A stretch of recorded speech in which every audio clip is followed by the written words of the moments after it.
प्रिय बंधुजनों, नमस्कार। माँ सरस्वती के 3 रूपों में से वाणी रूपा और देवी रूपा सरस्वती पर चर्चा हम पूर्व में कर चुके हैं। आज नदी रूपा सरस्वती के 5 रूपों में से वार्ता करते हैं सुप्रभा सरस्वती पर। स्वागत है आपका। नदी रूपा सरस्वती भाग 1। सुप्रभा सरस्वती।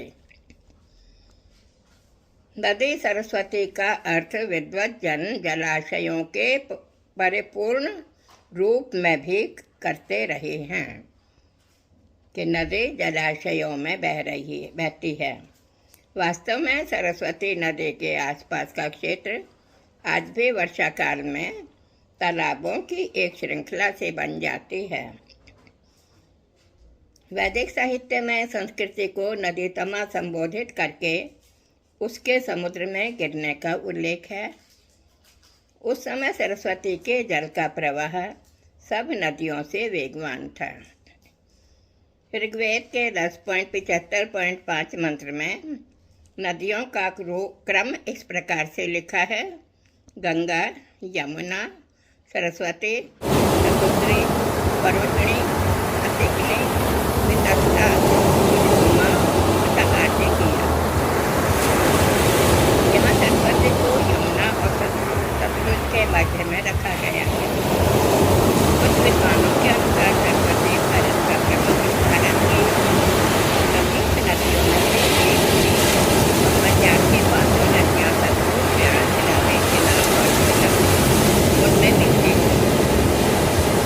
कालांतर में यह नदी भौगोलिक प्रदूषण के कारण खड़े हो गई,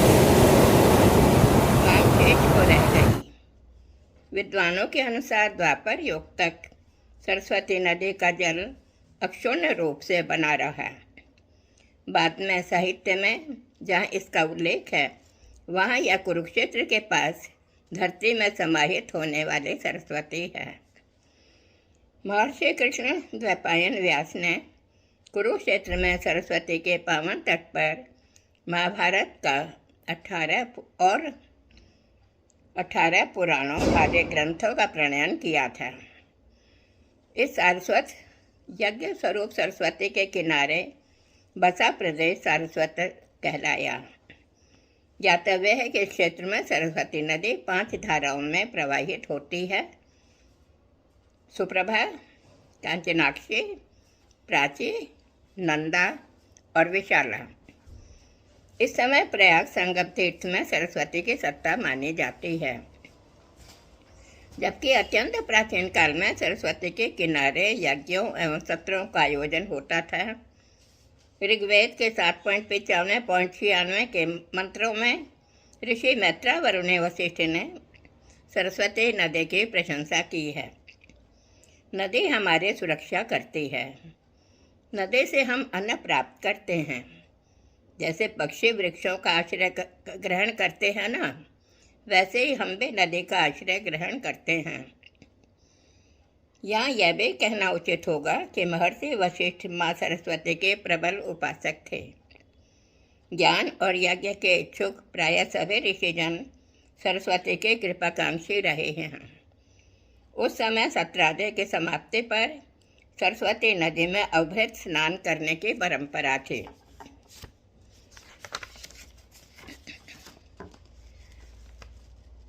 सुप्रभा सरस्वती।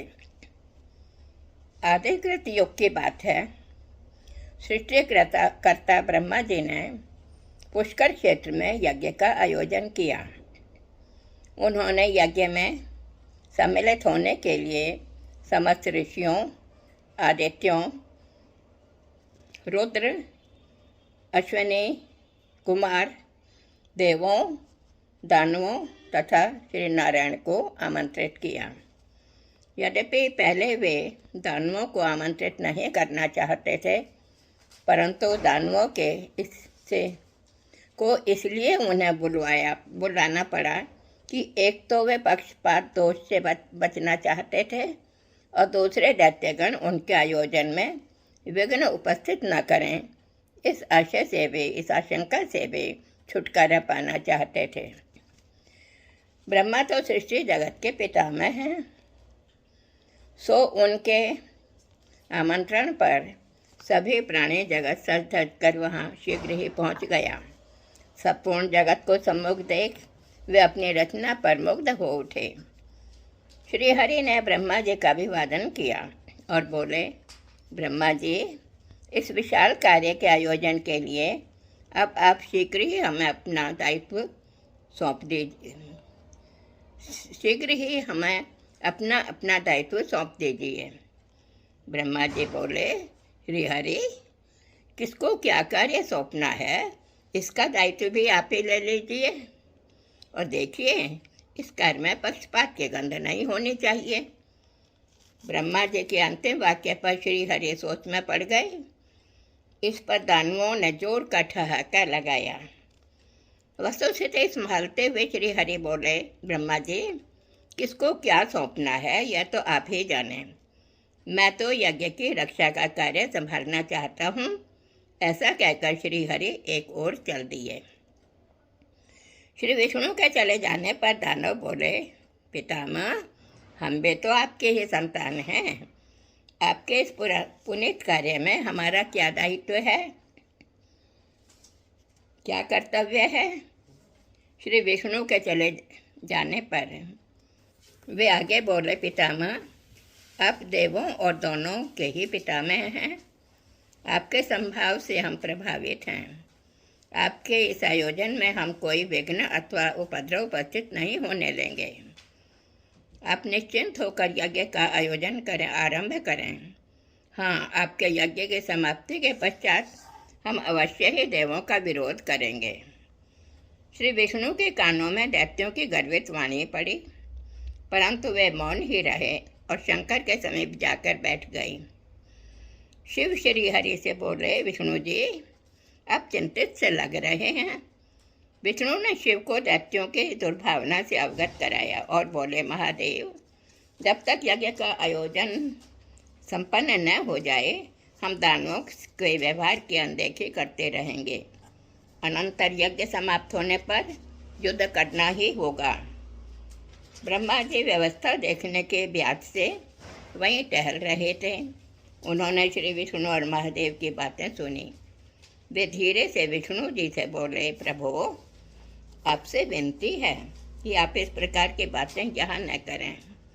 कई दानवों में से किसी ने आपकी बातें सुन ली तो व्यर्थ ही बखेड़ा खड़ा हो जाएगा। मैं तो दानवों को यहाँ आमंत्रित करना ही नहीं चाहता था, परंतु पता चलने पर ये अवश्य ही बखेड़ा खड़ा कर सकते हैं, इसलिए उन्हें भी सम्मिलित कर लिया। ये मेरी ही संतानें हैं। पुत्र भले ही कुपुत्र निकले, पिता का प्यार तो सब पर बराबर ही रहता है ना। आप इस यज्ञ को निर्विघ्न समाप्त हो जाने दें, फिर मैं आप सबको विदा कर दूंगा। इसके पश्चात आप दानवों से संधि या विग्रह करते रहिएगा। ऐसा कहकर वे दानवों की ओर चल दिए। दानव त्रिदेवों की भावभंगिमा को आशंका से देख रहे थे। ब्रह्मा जी ने उनसे कहा, दानवों, मेरे मन में तुम सब में और देवों में संभाव ही है। तुम किसी प्रकार की शंका मन में न रखो। हम त्रिदेवों के मध्य तुम्हारे अहित से संबंधित कोई बात नहीं हो रही थी। आप सब में मित्र भाव रखकर मेरा यज्ञ संपन्न होने दें। दानव बोले, पितामह, आप जैसा आदेश देंगे हम वही आचरण करेंगे। देवों के प्रति भी हमारा व्यवहार भ्रातृवत ही रहेगा। यज्ञ आरंभ हुआ। वैदिक मंत्रों के घोष से सभा गूंज उठी। वैदिक मंत्रों में देवों का आवाहन दानवों को अरुचिकर लगा, परंतु वो मन मसोस कर कानों में रुई डाले बैठे रहे। अनुष्ठान आरंभ होने के कुछ समय पश्चात जटा और मृग चर्मधारी बालखिल्य भी उस क्षेत्र में आ पहुँचे। उन्हें ज्ञात था कि ब्रह्मा जी विशाल यज्ञ का आयोजन कर रहे हैं। वहाँ सम्मिलित होने से पूर्व वे आचमन हेतु पुष्कर ताल पर गए। जल के प्रभाव से प्रभावित होकर उन्होंने इस ताल का नाम श्रेष्ठ पुष्कर रखा। इसके पश्चात वे प्राची सरस्वती में स्नान करने गए। पीछे कहा जा चुका है कि इस क्षेत्र में सरस्वती नदी 5 धाराओं में प्रवाहित होती है: सुप्रभा, कांचनाक्षी, प्राची, नंदा और विशाला। स्नान के अनंतर वे ऋषि ब्रह्मा जी के यज्ञ मंडप में चले गए। वहाँ ऋषिगण ब्रह्मा जी से पुण्याह वाचन करा रहे थे। सर्वत्र सरस्वती अपनी छटा बिखेरे हुए थी। उसी समय ऋषियों ने सरस्वती का सुप्रभा नाम से आवाहन किया। सुप्रभा सरस्वती अपने पिता ब्रह्मा जी के दर्शनार्थ प्रसन्नतापूर्वक वेग से दौड़ती हुई शीघ्र ही प्रकट हो गईं। ब्रह्मा जी अपनी पुत्री को देख प्रसन्नता से भर उठे। उन्होंने उसके जल को ऋषियों के कहने पर इस प्रकार हथेली पर धारण किया मानो अपने पुत्री को लाड़ प्यार कर रहे हों। इस प्रकार सरस्वती नदी पुष्कर तीर्थ में सुप्रभा नाम से प्रकट हुई।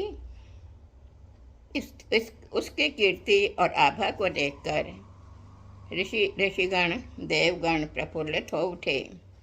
आज वे सरस्वती पुष्कर में सुप्रभा के नाम से पूजित है। धन्यवाद बंधुजनों।